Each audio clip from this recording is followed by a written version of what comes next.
Okay, so in the years since the plan's completion, the city has created a website that encourages people to learn about and participate in the latest developments related to its landmark resource. So the website at lariver.org contains links to many sources about the river and its watershed, including scientific studies and recreational opportunities. If city leaders can find the resources and a motivated citizenry keeps up the pressure, um, residents will transform growing stretches along the river into real versions of the revitalization efforts artist rendering. So now the we can see about the river and its watershed um, in a lot of information here. So here where we pick up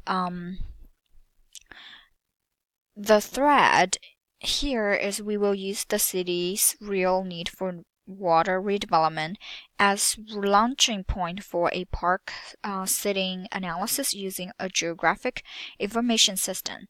A GIS is ideal for this type of decision making because it allows you to analyze large amounts of data in spatial context. So we will spend a lot of time with ArcGIS Pro software by the end of by the end of but by the end of we will have completed a project from start to finish. Along the way we will gain excellent grasps of what GIS can do. So we will assume the role of GIS analyst of the city of Los Angeles. So what exactly does a GIS analyst do and how that job different from other jobs that also use GIS software? So here they define some of the various roles that a typical GIS operation might establish to accomplish its work. And so now the editors who create, update, and correct spatial data and its attribute, statistic, and descriptive information.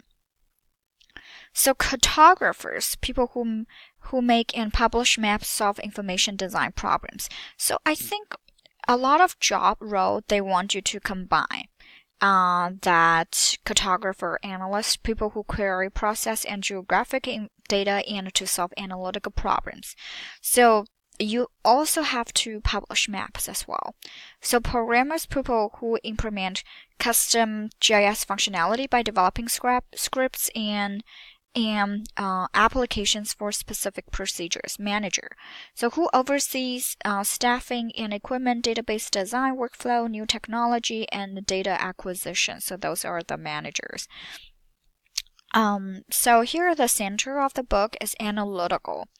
The main focus will using ArcGIS tools and a method to find the most park suitable land within a study area, but there is preparatory work to do before the analyst proper, and there are results to interpret and present afterwards. So this is a great book that if you have a project to solve, that you know the workflow. So one is to present a comprehensive approach to geographic problem solving, and want to help development skills, habits, and ways of thinking that will be useful in project other than this one. So the second goal is to teach you how to use ArcGIS Pro software. So these goals are mostly complementary. So ArcGIS is a big system, however, it wouldn't be realistic to try cover all that it can do a single book. So that's why I do multiple book and keep studying. So the principle here is to teach the software in the service of the project and not otherwise. We will delve into many aspects of GIS, Pro editing, modeling, and cartography among them, but there are other aspects that we won't use. So we will only touch upon lightly because they are strictly relevant to our needs. So we might say, with apologies to Waldo Tablet, that everything in GIS is related to everything else, but some things are more closely related to analyze than others. So the Waldo Tablet has the first law of geography that everything is related to everything else, but closer things are more related than others. So here they quote from the computer simulation urban growth in the Detroit region. So the frame problem. So the first step in geographic approach to problem solving is to frame the problem. Um, what what that means, first of all, is coming up with a short statement of what it is you want to accomplish. For here, we want to find a suitable site for a park near the Los Angeles River. So once we have the statement, we can begin to tease out its ambiguities. What factors make site suitable? In this case, the city council has already established a concise and very specific set of guidelines. So now the guidelines. First one, on a vacant parcel of land at least 1/4 acre in size within the Los Angeles city limits, as close as possible to the Los Angeles River, not in the vicinity of an existing park, in a densely populated neighborhood with lots of children, in a lower income neighborhood where as many people as possible can be served. So those are the guidelines. It's very good, and as many as, so we want to maximize the people for assessment. So this list limits the scope of the inquiry, but it's far from a complete breakdown of the problem. Some of the guidelines are specific, but others are vague. Similarly, concepts are sometimes the hardest to pin down. For example, what income level should count as lower income? How are the boundaries of a neighborhood established? You cannot solve the big problem until you have solved the little problems buried inside. Usually, however, it is not possible to adjust or even foresee all the little problems ahead of time. Data exploration influences the forming of the problem. Do you have income data on hand? If so, is it for individuals or household? Is it average, median, or total?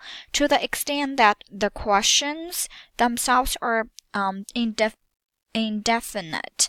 What is lower income? How should it be measured? The data you have available will help shape the answer.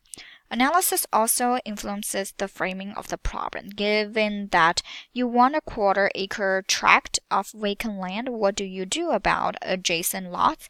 Is there a tool to combine them? If so, does using it have anticipated side effects such as a loss of information, your data processing capabilities, and your knowledge of them?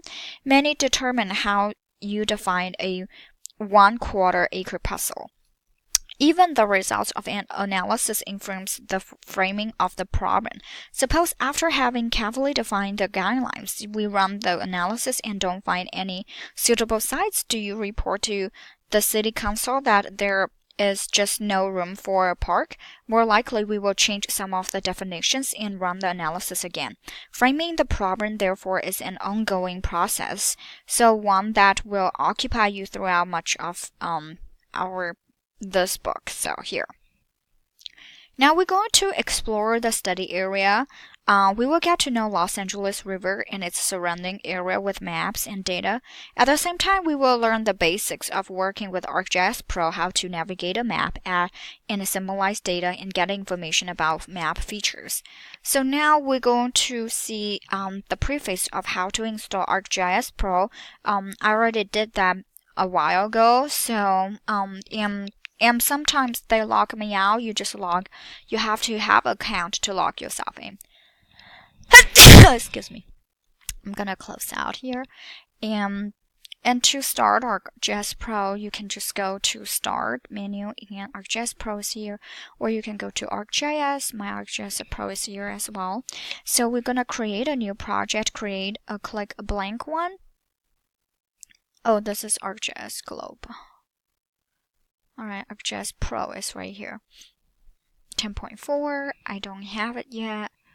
Alright, so I'm gonna cancel. I'm gonna close it out. ArcGIS Globe.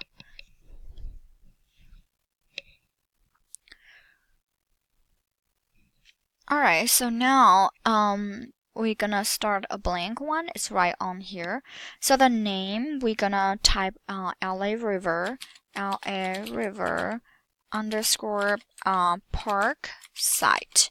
So location that I will put, I want to put on desktop. Yeah, right here, park site. So I will put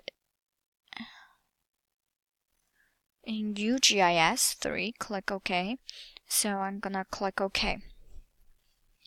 So you understanding GIS version 3, the project creates a new folder in the GIS folder with a name that we gave, along with the default items, including a new geodatabase and a toolbox.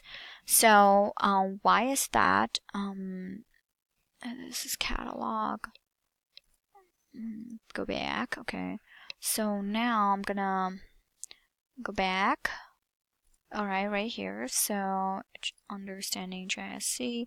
So now we have a new folder and everything is new. River, yeah, Parkside and everything. Now we're going to insert a new map on the Insert tab. So go back. Here is Insert. We're gonna say New Map. So now we have a new map inserted. So a new map is added to the project using the topographic map by default.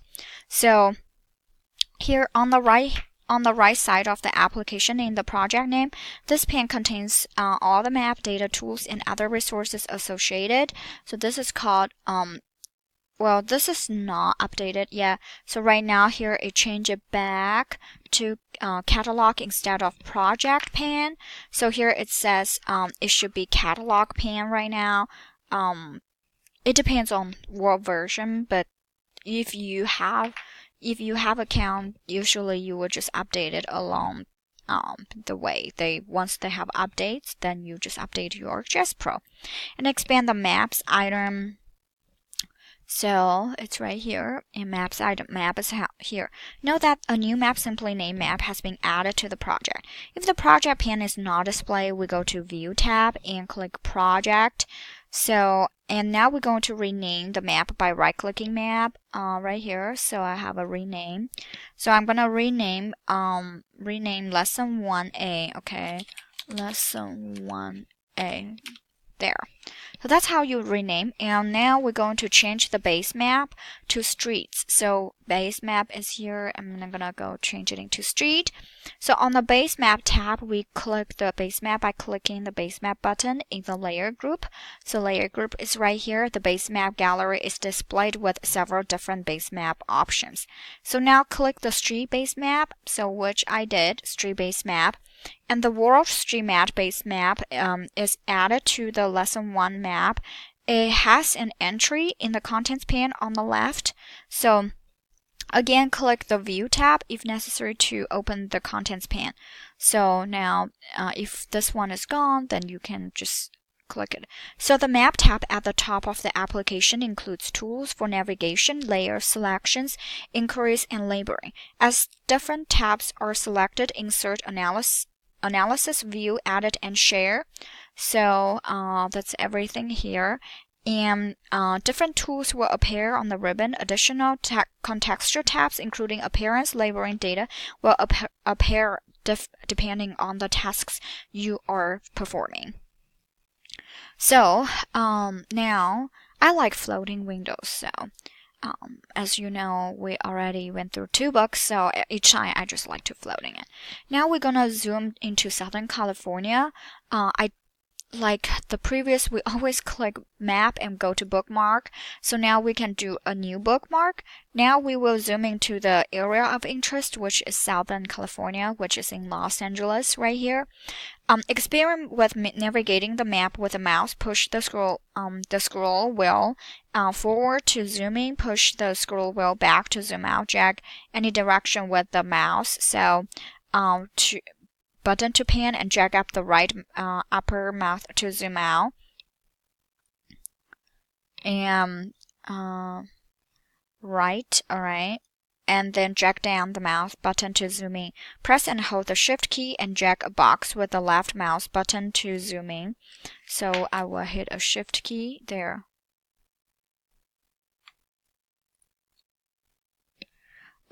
Shift key and drag a box with the left mouse. And alright, there. Drag a box.